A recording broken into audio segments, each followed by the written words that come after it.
In 1935, Mr. Frank G. Lloyd was appointed the Deputy Commissioner of Income Tax for Inland Revenue in Nigeria. He served until 1943. In 1939, the Company Income Tax Ordinance Number 4 was enacted. This was the law that introduced the word person to the tax legislation for the first time, and the word person was defined to include companies. Companies were also taxed under this ordinance in 1939 for the first time. In 1914, the earlier Native Revenue Ordinance 1917, 1918, 1927, 1928 and 1939 was incorporated into the Direct Tax Ordinance, which repealed the Native Revenue Ordinance, Cap 74. The 1940s also witnessed another tax resistance in Egba land, this time by the women.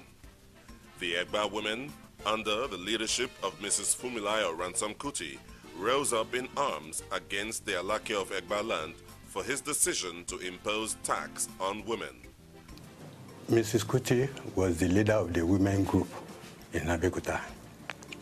He was a member of the NCNC at that time.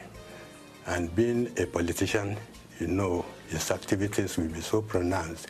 And even she contested election, but could not go in. Later, he gathered some market women together to fight the issue when the issue of taxation was raised, that women should start to pay tax.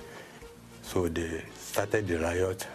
They marched from his own house to Ake here, and most of them slept in front of the palace at that time.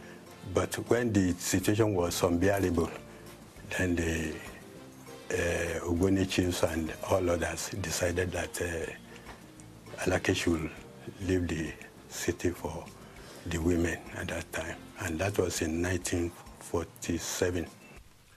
The year 1940 was a significant year in the economic history of Nigeria, because there was boom in economic activities, especially in the areas of trade and commerce.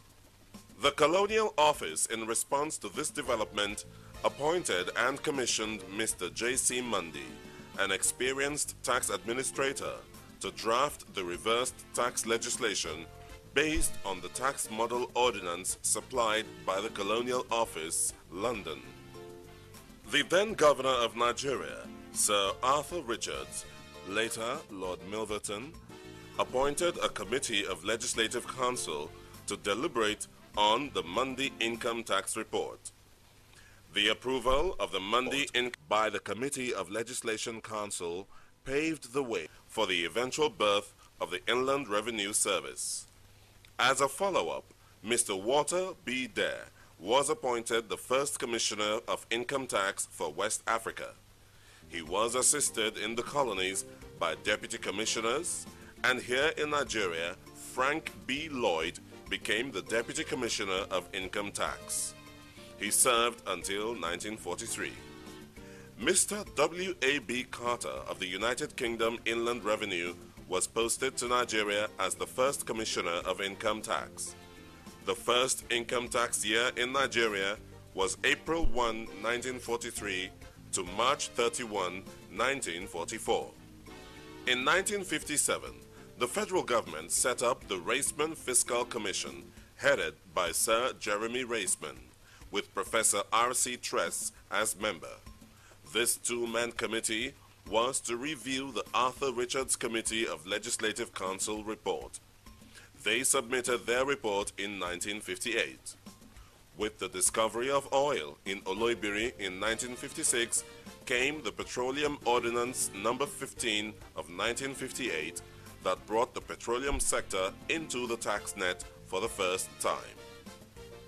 At independence, there was the need to indigenize the Nigerian tax system. The board was reconstituted and the Federal Board of Inland Revenue was statutorily established under Section 4 of the Companies Income Tax Act No. 22 of 1961. Mr. Ephraim Obed Oshindero was the first indigenous chairman of the board. He served from 1961 to 1971. His contributions to the revenue yield of the department and the economic transformation of Nigeria were phenomenal. Now, Chief E. Oshindero was a very, very special kind of gentleman. Very disciplined, strict. In his own administration, he got his vote for public relations, you know, the money they gave him to run their office, coffee, tea, and all that. Okay. Chief Oshindero never used his vote from beginning of the year to the end of it. At the end of the year, he retired it. His entertainment allowance for his staff. I didn't give it out. Now, that was the type of man he was. Again, from 1968 to 1969, a peasants' revolt known as the Agbekoya Kparakpo Revolt took place in western Nigeria. The revolt was caused by government's attempt to impose the heavy tax on the peasants that were already groaning under the weight of a harsh economic condition. The main cause of the revolt was the unilateral increase in the tax payable by farmers from £3 to £7 5 shillings, and the introduction of tax on youth who are no longer under their parents, ranging from £2 50 shillings to £3, depending on the perceived standard of living of the youth, without consultation with the community. Mr. Oshindero was succeeded by Mr. Vincent Ogumba in 1974.